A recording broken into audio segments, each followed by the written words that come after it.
Voici 3 contes courts qui viennent de Syrie et qui ont été recueillis par Djihad Darwish, un conteur libanais. À travers ces 3 contes, il veut rendre un hommage à ce grand peuple, à la civilisation plusieurs fois millénaire.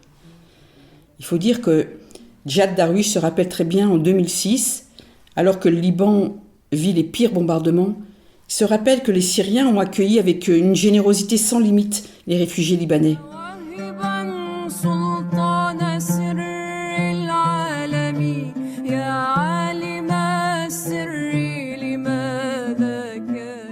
Certains attendaient à la frontière pour inviter des familles entières à venir s'installer dans leur maison le temps qu'il fallait.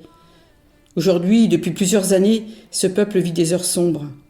Des hommes, des femmes, des enfants meurent tous les jours. Des centaines de milliers de personnes ont vécu l'exode. Des pans entiers de l'histoire de ce peuple ont été détruits. Des monuments qui témoignent des débuts de leur civilisation ont été saccagés.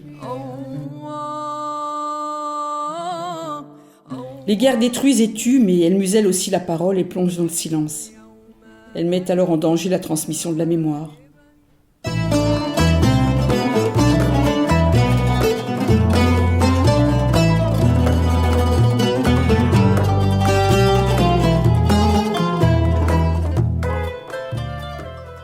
Le bon jugement.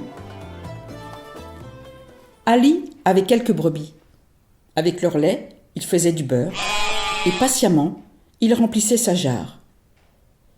Quand la jarre était pleine, il l'installait sur sa tête et partait en ville. Le beurre sentait bon. Il était de première qualité. Ali le vendait pour 1 dinar d'or. C'était un bon prix.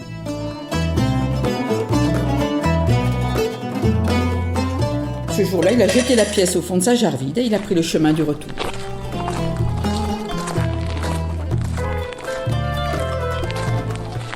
À midi, fatigué, il s'arrête sur une colline qui domine un village paisible.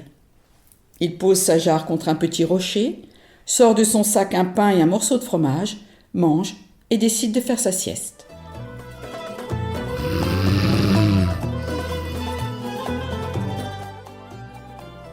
À son réveil, il vérifie le fond de la jarre.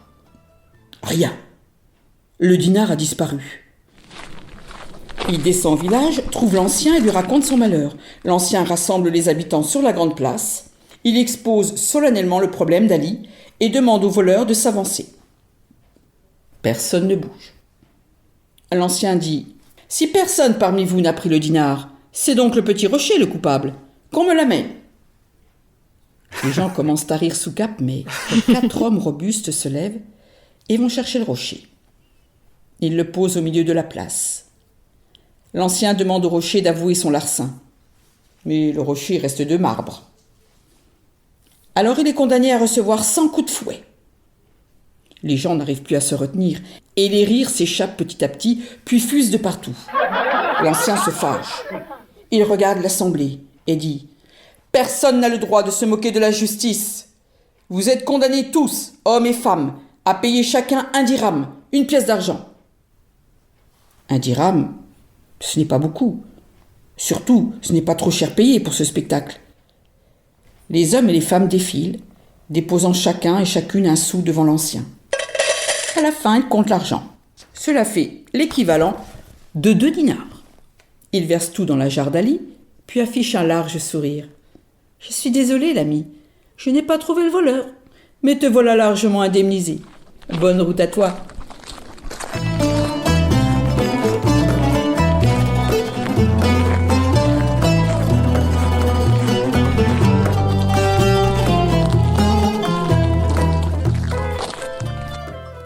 L'âge véritable.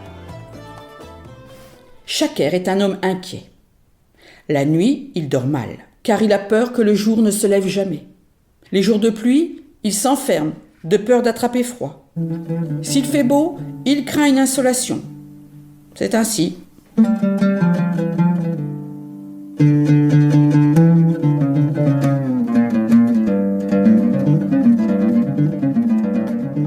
Un jour de printemps, il ose mettre le nez dehors et marcher droit devant lui.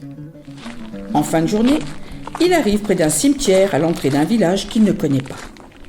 Les tombes sont fleuries, bien entretenues et blanchies à la chaux, mais une chose bizarre attire l'attention de chaque heure. L'âge des morts. Sur une tombe, il lit « Siji Ibrahim S. Il a vécu 332 jours et demi. » Sur une autre, « Siji Fatima L. Elle a vécu 9 jours. » Sur une autre encore, « Siji Ali N. Il a vécu 31 jours. » D'autres personnes avaient vécu 1 jour, ou 100, ou 1000. Soucieux et un peu désorienté, Shaker quitte le cimetière et entre dans le village.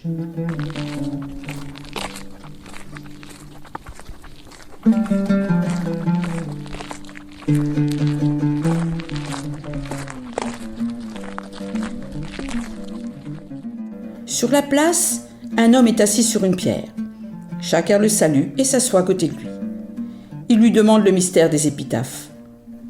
L'homme sourit. On écrit sur la tombe du mort le nombre de jours où il a été heureux. Ce sont les seuls jours qui méritent de compter dans sa vie.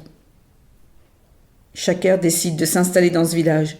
Il trouve une petite maison, fait la connaissance de tout le monde et demande qu'on écrive sur sa tombe le jour de sa mort « Siji, le pauvre Shaker.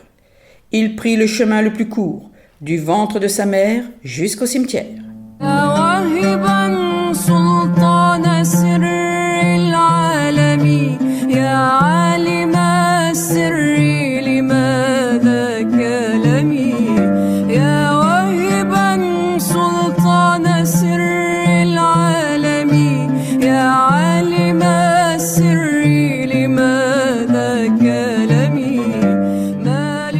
La barbe de l'imam. Un savant voyageait entre Damas et le Caire. Sur son chemin, il s'arrête dans un village pour la prière du vendredi.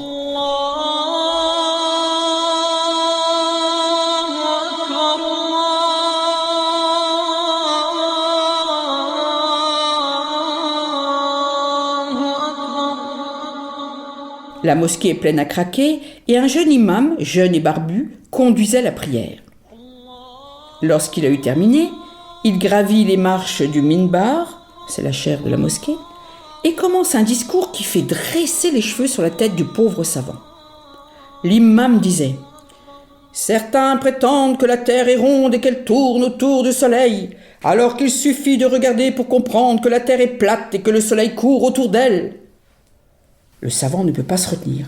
Il se lève et s'écrie « Mes amis, n'écoutez pas cet homme, il vous raconte n'importe quoi et vous enferme dans l'ignorance. » Les gens ne le laissent pas finir. Ils le regardent furieux. « Étranger, comment oses-tu? Notre imam est l'homme le plus savant que la terre ait porté. D'ailleurs, il suffit de voir l'épaisseur et la longueur de sa barbe pour s'en convaincre. Sors de cette mosquée avant qu'on ne te jette dehors. » Le savant part en courant et poursuit son voyage jusqu'au Caire.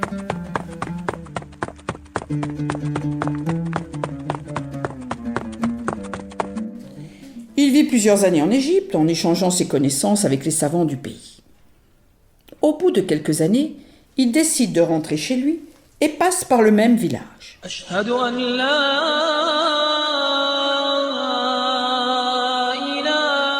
C'était un vendredi. La mosquée était encore pleine et l'imam était le même.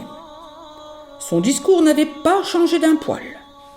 Lorsque le savant entend cet homme proférer les mêmes bêtises et lorsqu'il voit avec quelle admiration et quelle ferveur les gens l'écoutent, il ne peut pas se retenir. Il se lève et crie « Cet homme est un saint! Le ciel a béni ce village en vous l'envoyant. Je conseille à chacun de prendre un poil de sa barbe pour se protéger du mauvais sort. » Les gens se sont levés d'un bond, ont foncé sur l'imam. Avant que le pauvre homme n'ait eu le temps de protester, il était redevenu imberbe. عم شوف صورة شاب عالحلم جبتلك حلب حتى بحلمك نام وجهك متل حل التاب عم شوف صورة